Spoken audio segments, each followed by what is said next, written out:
many thousand years ago, there was a yogi whose name was Sunira. We believe Sunira was just the next generation after Saptarishis. He lived and worked in the mountains which are presently in Nepal. And he took on an impossible project.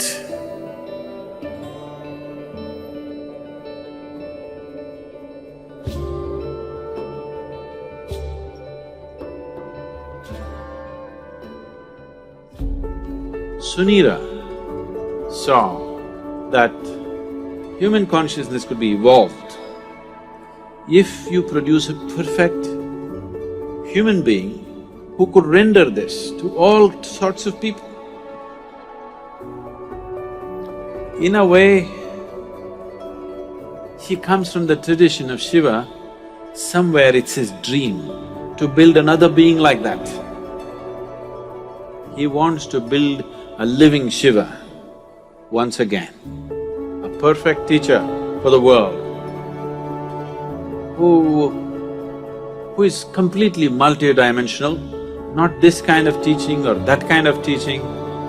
As Shiva explored the whole human consciousness and human body in every possible way, he wants that kind of a living being. So he started building the energy body for that kind, and then he believed that he could build a physical body on top of that and let him loose in the world. With a lifespan of a few hundred or thousand years, so that he will transform the whole world by the time his time is done. So he started working on this project. And of course he died unfulfilled.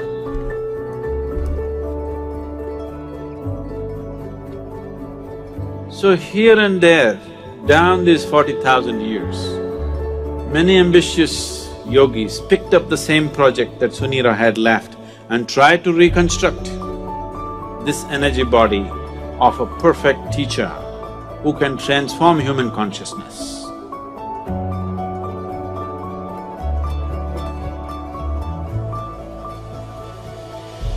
They call him Maitreya. Maitreya means a friend, a true friend to the humanity, to come and change humanity, the world teacher.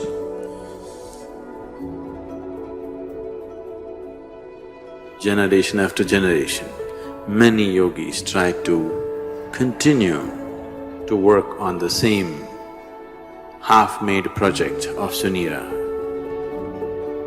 It's always been in the yogic lore, but in the last century, it came to the surface. It came to social knowledge because the Theosophists worked on it. An Abyssant Leadbeater and Madam whatever her name, I can never pronounce, Blavatsky. All three of them took this project up. They said, we are going to make it.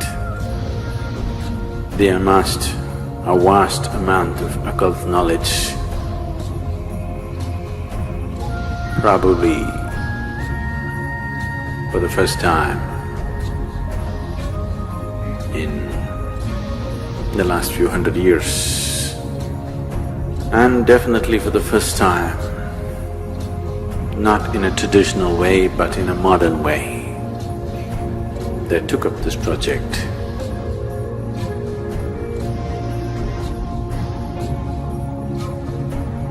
And they tried to locate this being, this unfinished project. They want to take it up and complete it. Some work was done. They had the knowledge, but they did not have the capability. They acquired much information, but they could not acquire the necessary means to do anything like that. Twice they made serious effort to simply declare that they have completed the project, the perfect being has come. But it did not work.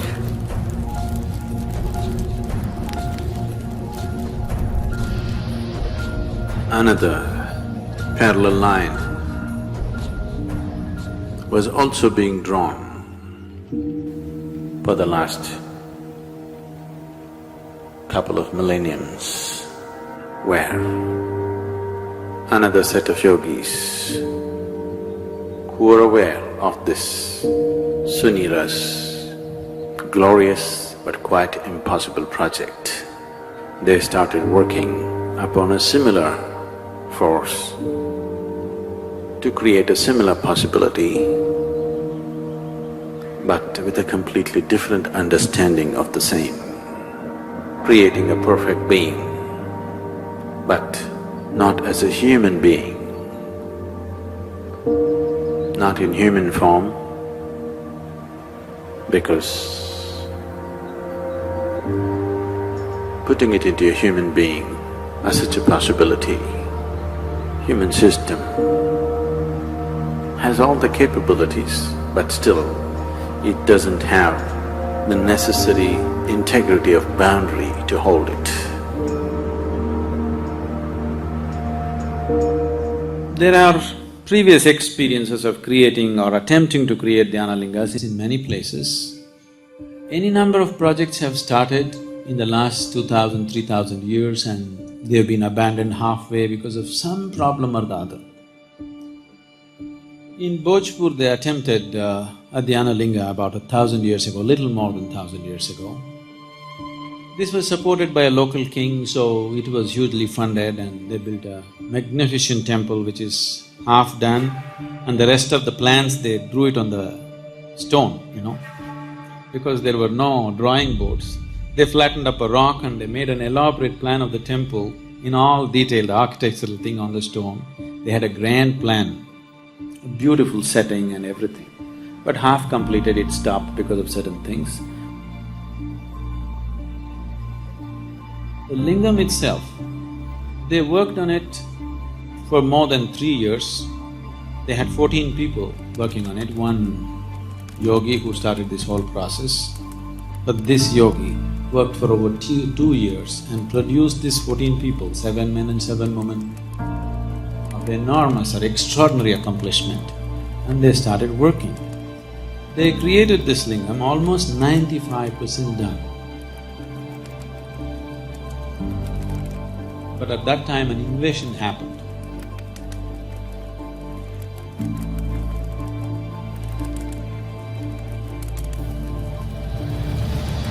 The invaders came.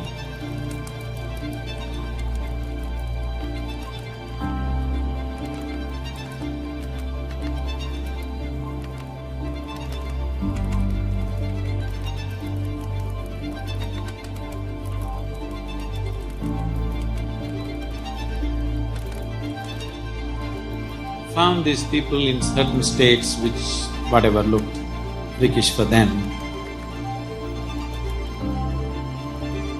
and they attacked.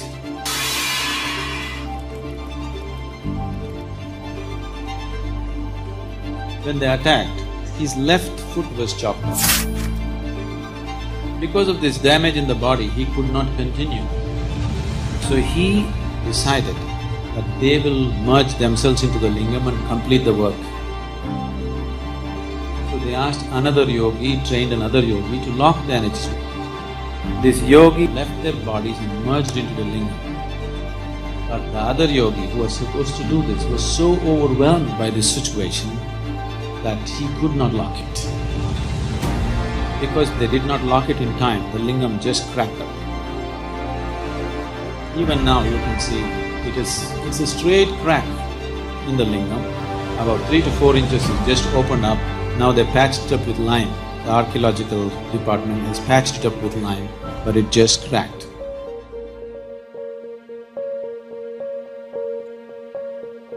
Building such structures has been the want of many yogis because creating tools for enlightenment, not just as teachings, not just as practices that one can do, but living tools that people can walk through, living tools by which people can be impacted towards that process, has always been the great desire of the yogis. One of them who had such a desire fixed me up for the job.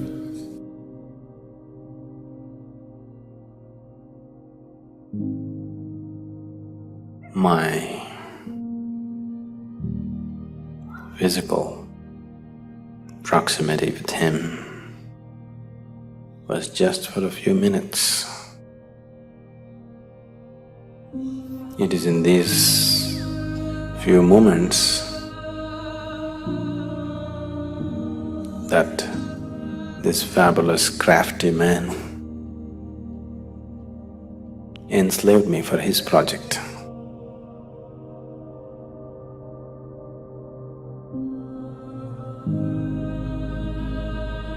Everything that I did was around it because it was my Guru's dream and it was his vision that the Dhyana Linga has to be established.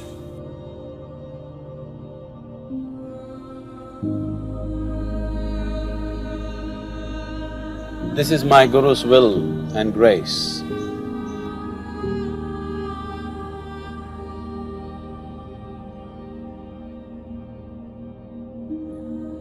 I must tell you something about the madness from where I come. After 2 lifetimes of heartbreaking sadhana,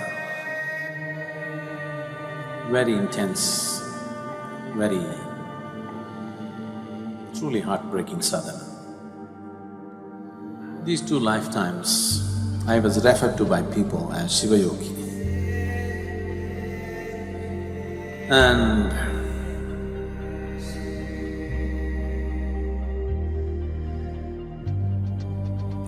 when it was needed, when my Guru appeared,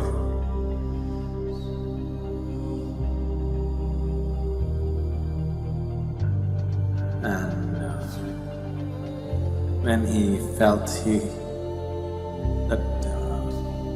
he did not feel fit to touch me, he touched me with his stick. And everything that needs to be realized was realized.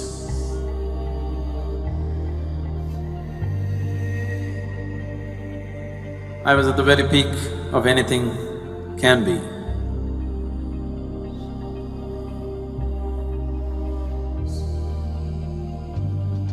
So, that being was referred to as Shiva Yogi, trying to fulfill the mission that was put into him. Didn't work, came back again.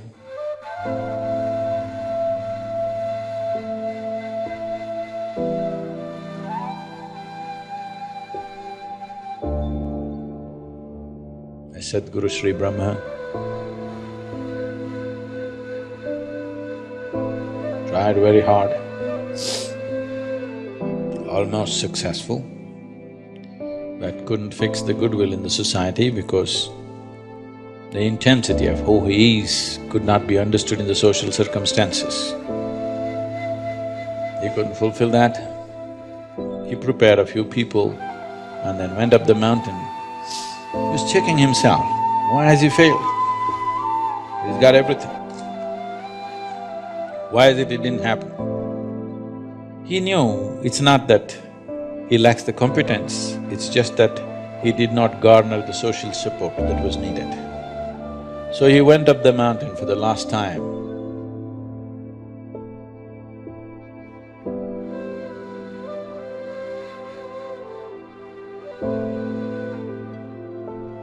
Before going up, he announced here at the foothills, A few of his disciples gathered. They said, "What now?" He said, "Even Tirpi Varwan, that means this one will be back again." And he went up the mountain for the last time.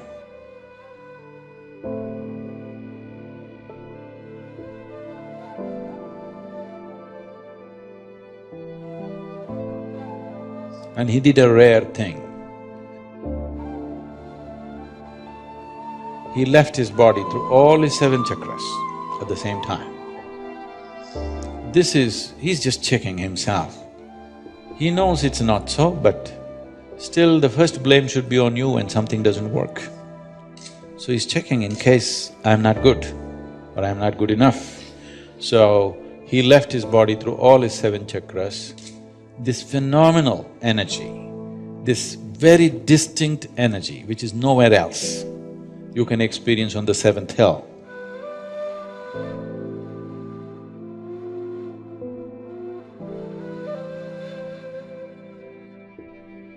It's very, very different from anything that you would find anywhere. It's distinctly different. So with that done, he knew what is the problem is you didn't handle the circumstance properly.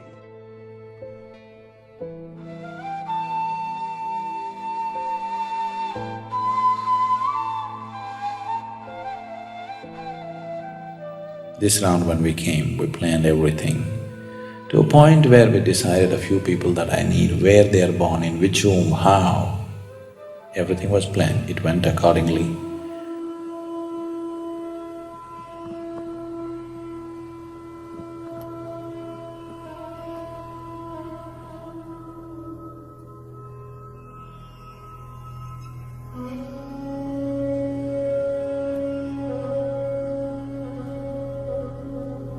For people needed for the consecration, I placed them in the right kind of places so that everything comes together at the right time. In spite of that, took it 18 years of preparation in this life to put it together, to put the people together, to remind them of their past, to get them there. No, this is too fairy tale-ish for you, but this is something that's a living reality for us. So the consecration process itself took 3.5 years, a very intense process. People who witness these things, their lives are never the same again. Things that they had not imagined in their wildest dreams, they witnessed, they still can't believe that it actually happened in their presence.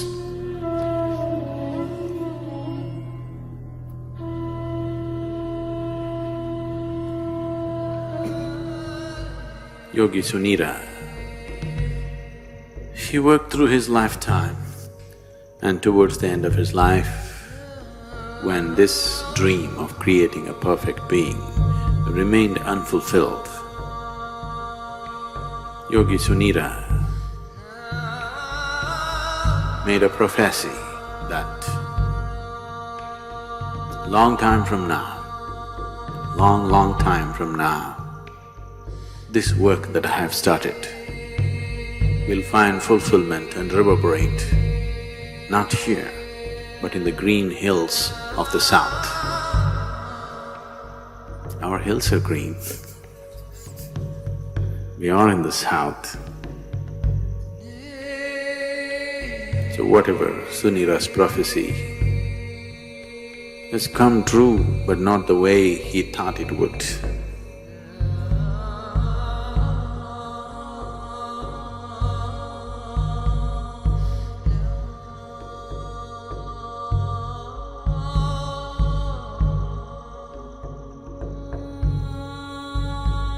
Dhyanalinga is like a living guru. The role of a guru in a spiritual seeker's life is not just about giving teachings and guidances. The most fundamental thing why a spiritual seeker seeks a guru is because a guru can ignite his energies into a different dimension.